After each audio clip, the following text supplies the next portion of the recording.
Start by confirming that Cash App for Business fits your payment needs, then identify the account and recipient before opening the transfer workflow.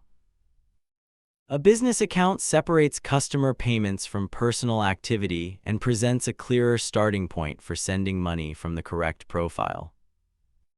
Review the official Cash for Business overview to understand how business profiles handle payments, fees, and account responsibilities before you send money.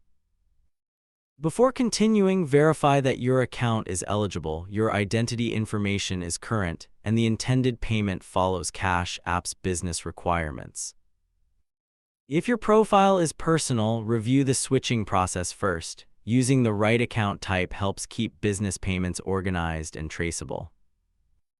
Open the official switching guide to review prerequisites and benefits, especially if you need to move from a personal profile to Cash App for Business.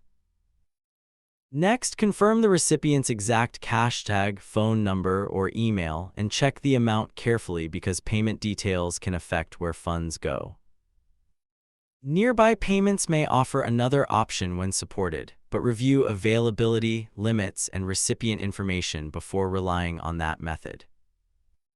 Consult the official Nearby Payments information for supported behavior and important limits, then decide whether that option matches your sending situation. Now open Cash App, switch to the business profile if needed, choose the payment function, and enter the verified recipient and amount. Pause on the review screen and compare the recipient, amount, and funding source with your records before confirming the payment. Use the official Cash App guidance as a reference while completing setup and avoid confirming until every visible payment detail matches your records. After sending, save the confirmation and reconcile the transaction with your business records, watching for status changes or messages requiring attention. If anything looks incorrect, stop and review the recipient, transaction status, and account guidance before attempting another payment or contacting support.